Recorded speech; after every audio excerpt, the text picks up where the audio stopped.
Hi everyone, I'm Dave Booth. I'm a professor of marine ecology at University of Technology in Sydney, and I'm about to read you chapter 4 of Little Obelia. So the moon was up, full and round, when Cuddlepie and Winky, having said goodbye to Mr. Possum, stopped at Snugglepot's house and knocked at the door. All was still within. Cuddlepie knocked again. No answer. They both knocked. Not a stir inside. Then they knocked and shouted and knocked and made so much noise that a party of nuts, returning very late from the gum inn, asked what the matter was. We can't get in, said Snugglepie. Climb in through a window, suggested a nut. It's too high, answered Cuddlepie. Oh, that's easy, laughed the nuts. And before you could say Robin Redbreast, they had piled themselves on each other's shoulders until quite a long ladder was made. But it was just too short. When Cuddlepie climbed up, he could only catch the windowsill with one hand.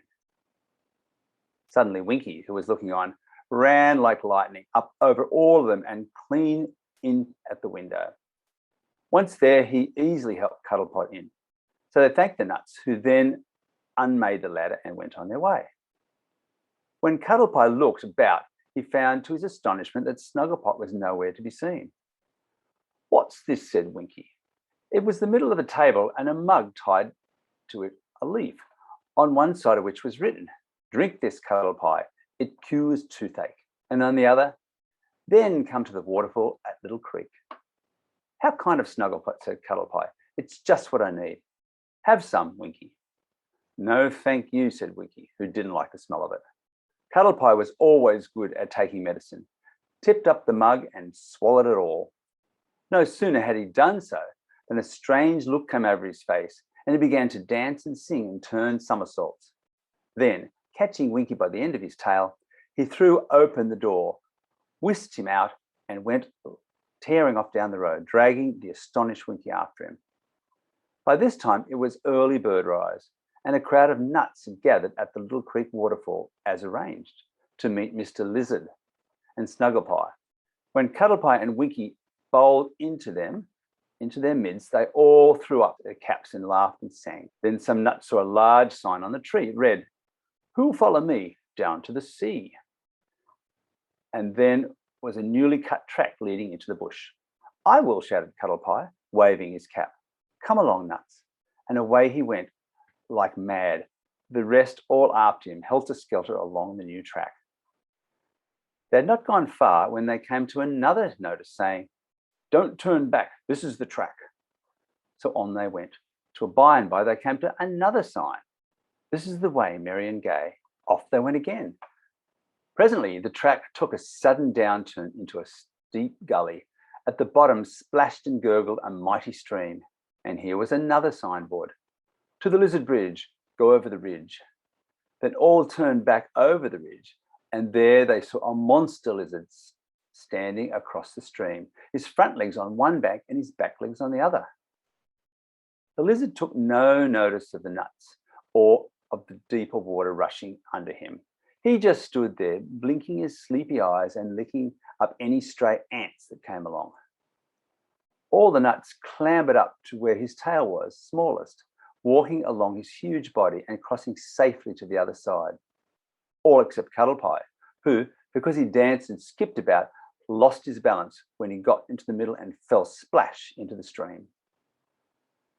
The rushing water made so much noise that nobody heard his shouts, and most of the nuts were away over the hill before anyone knew what had happened. When they heard about it, there was much disturbance. Some were for going back, but others said, "No, it is best to go on and tell Snugglepot who will be waiting for us." All the nuts agreed to do this, so away they went once more, leaving little Winky Jerboa sitting on the middle of the track, weeping and wringing his hands. At length, if the sun was high overhead, they came to another notice. It said, "Just around the bend is the journey's end." By this time, they were all very tired and so hot that when they turned the bend, they saw before them the beautiful wide blue sea. They threw up their caps and shouted for joy. Lying close beside the rocks was a fine tall ship. They all clambered aboard, calling loudly for Snugglepot. But there wasn't a soul to be seen, and there written on the vessel's side were the words, If you want to find me, jump into the sea." On seeing that, the nuts were delighted, and without waiting a moment, they pushed the ship out from the rocks till it floated over the deep, deep water.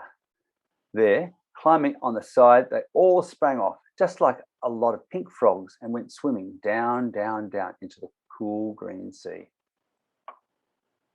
Now, let us leave them at all and see what happened to Cuddlepie. At first, when he found himself being carried along at such a pace, he felt afraid, but after a while, he began to rather like it. He just floated along, enjoying the scenery as he went by. It was very much like riding on a train, only, of course, he didn't know that as he'd never been on one. Once he passed some great red kangaroos drinking at the water's edge. Another time, he was swept almost into the arms of an astonished old platypus. And another time he was able to rescue a tiny baby bird which had fallen from his nest by pushing it to a clump of green ferns as he rushed past. So in no time at all, he found himself swirling and whirling right away from the land and out into the sea. Then something caught hold of his legs and dragged him under so quickly that he couldn't think or hear or see. When Cuddlepie opened his eyes again, he didn't know where he was. All above him and all about him was water, and a pale green light flooding everything. He was lying on a curious little bed, sticking out high on a wall. There were a number of other beds like this, also sticking out on the wall. While he was looking about, a strange creature came floating up to him and gave him something queer to eat. "Where am I, please?" asked Cuddlepie. "And what's this?" "Fishes, eggs. You're in a hospital," answered the nurse, who was a fish folk. Then she swam away again before he could ask any more questions. "Scrub and rub me," thought Cuddlepie. "How did I get here?" Just then he heard voices. Peeping over the side of the bed, he saw to his great amazement, away down on the floor below him, walking around and talking. Well, who was it? Why, dear little Ragged Blossom. Cuddlepie was so surprised he swallowed all the eggs in a gulp and nearly fell out of bed. He tried to call to her, but his head went all woozy and he sank back helpless. Yes, it was Ragged Blossom, and with her were little Obelia and Anchovy, and a boy with a large basket of presents for the patients. While Anne was talking to Dr. Fuscus, Carp, and the nurse, Ragged Blossom went about comforting the patients. She liked going with Anne to cheer up the poor sick fish folk, and she always used to pay special attention to the new patients, for she thought they would feel so lonely. She could climb up to speak to one who looked very miserable, with his head all covered up and only a little bit of hair sticking out the top. "Won't you have a flower?" she asked gently. The patient shook his bedclothes but made no answer. "Oh, do please," begged Ragged Blossom. "All right then," snapped the patient and popped his head out. Ragged Blossom fell off the stool in horror. It was the great shaggy head and ugly face of a Banksia man. With a cry of fear, she ran to Anchovy. "Eel's fins!" exclaimed the nurse. "Great starfish!" bubbled the doctor. "What's the matter, little one?" asked Anne. "The man in the bed there," whispered Ragged Blossom. "Oh, I'm so frightened." "Come home, Anne. He won't hurt you," smiled Dr. Fuscus. "We brought him in this morning, one leg off, small boy with him, sick. Like to see him?" "Oh, come home," wailed Ragged Blossom. Seeing that she was really upset, Anne hastily said goodbye and, taking little Billy by the hand, hurried away. Just as they were going out of the door, Cuddlepie, roused from his dizziness, sat up and saw Ragged Blossom. Ragged Blossom," he called, leaning out and waving his arms to her. "Come back, it's me, Cuddlepie. Come back, come back." But Ragged Blossom didn't see or hear him, and as the big door closed behind her, poor little Cuddlepie put his head down upon his pillow and wept.